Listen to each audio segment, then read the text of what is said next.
to both Muslim and non-Muslim together. Now in Surah An-Nisa, chapter 4, verse number 86, Allah subhanahu wa ta'ala says in the Quran, when someone greets you, giving you salam, when someone greets you, reply with a greeting that is even better or equal to it. In the Quran, Allah does not say when Muslim greets you.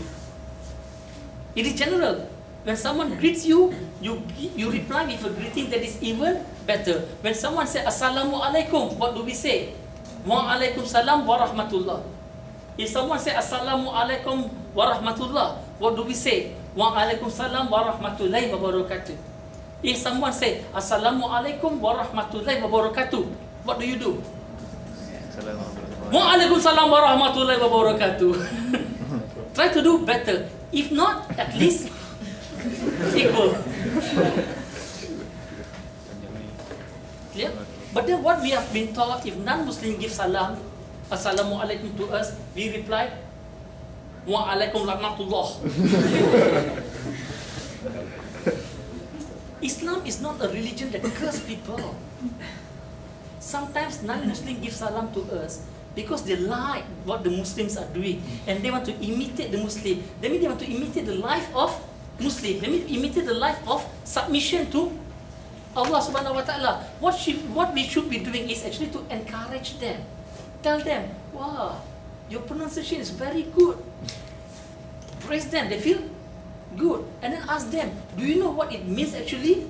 Usually they say, not really sure. Okay, it means, may peace be upon you. You tell me peace, and I also say, wa alaikum salam. If you want to add something, you say, wa alaikum salam wal hidayah. Okay? May peace also be with you, and the hidayah of Allah be on you. Why not we make dua for the person instead of La'natullah. Wallahu bisawab. This is my understanding, the research that I've done from the scholars, etc. But sometimes these kind of questions can also be dangerous. You know why?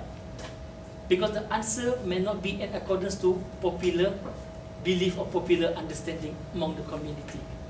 But Islam is not based on popular belief or popular understanding. Islam is based on truth, haq.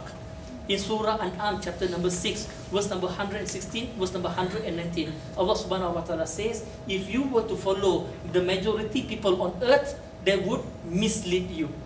So Islam is not a religion of following majority of the people. If today majority of the people, they vote, homosexual is okay. Man and man is okay. Lesbian is okay. What do? We follow? Do we follow? No. Islam is not based on majority. Islam is based on truth. And the truth comes from Allah and His Messenger. Allah bisawab. I hope this answers your question. Thank you. Okay. You have not asked yet. Okay, I'll give you one. Or you want to counter? I think we have managed the time. Okay, the answer to that question. Okay, oh yeah, time flies. Okay, can we take this as the last question? Okay, yeah, that's Okay. Okay. Just talking about the same thing about salam to non-Muslims. What about greetings, as in like festivals like Deepavali or Christmas Day? And if you want to give cards to them, because we are staying in such a country, you know, the unique country to this. So.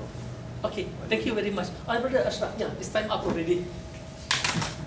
okay. Finish time already.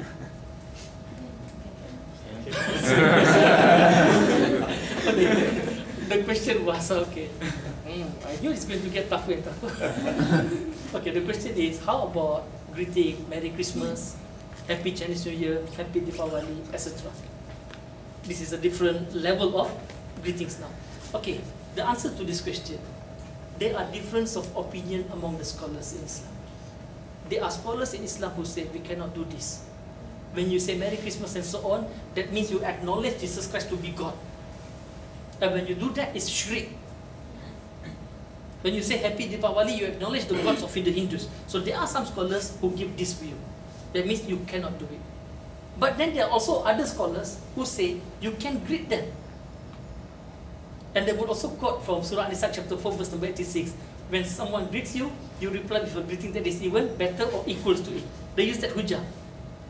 Okay, and then they say when people are celebrating Christmas, Chinese New Year, Deepavali or whatever, it is not so much a religious festival there. It is more of a holiday. So you are actually greeting them to have a happy holiday. Okay, so there's a difference of opinion. So scholars who come from, especially from the Middle East, the Saudi Arabia and so on, they are very strict not to allow this. But scholars who come from Europe, because the Muslims there may be minority, and they're living among the non-Muslims also there. So they are more open about this. Okay, because sometimes in order to get the fatwa, the ijtihad is also based on the uruf, or the culture of the place. Now Malaysia is more like Middle East or more like Europe? I would say Malaysia is more like Europe, because we also live among the non-Muslims here. Because in the Middle East, 90%, about 99%, 91% are Muslims. Okay? But here, we have a lot of non-Muslims. So there is a difference of opinion here. Okay? I will just stop there. I will just stop there and do what will make your faith stronger. What will keep your Islam strong. Inshallah. Hope that answers your question.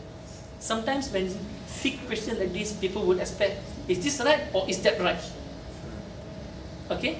So what I would like to do is not to say this is right or that is right, because both have their own valid reasonings. So when there are some valid reasonings there, I would like to keep it open and let you decide yourself or make more research on it. Because if I say one is right over the other one, then I'm afraid I may do injustice to the other opinion. Wallahu bisawab. Okay, time's up. Time's up. Okay, just as a whole conclusion, I became a Muslim 13 years ago. When I became a Muslim, okay, of course, how I became a Muslim and so on is a long story.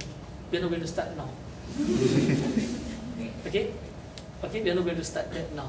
But what I want to say is, after being a Muslim, okay, easy. After being a Muslim, in order to understand Islam better, I like to read the book of Hadith, Sahih Muslim, 4 volumes. But I don't read Sahih Muslim from cover to cover, no. I will look into the index and choose whichever topic intrigues me. Okay, so in that way, I learn. And when I read the book of Hadith, this is when I first become a Muslim, okay? Early age, infantry in Islam. Okay, I will read about the Prophet's life. When I'm reading the book of Hadith, actually I'm reading the life of Prophet, right? Okay, when I'm reading the book of Hadith, I feel so beautiful. I feel like, subhanallah, I'm actually living together with Prophet. Prophet is there. I really feel that. I feel that. I feel I'm with Prophet. And it's so beautiful. So nice. So nice. But when I keep the book of Hadith, when I come to the reality of life, with Muslims around me, not so nice. Not so nice. I hope you don't mind me being frank. This is my personal experience. But reading the Hadith really gives me in-depth, better knowledge about Islam. I wouldn't use the word in-depth, but better knowledge about Islam. Going by the Quran, the translation of the Quran, understanding of the Quran, and then going to the classes where the ustaz, the teachers teaching us about Islam, with guidance of course, alright?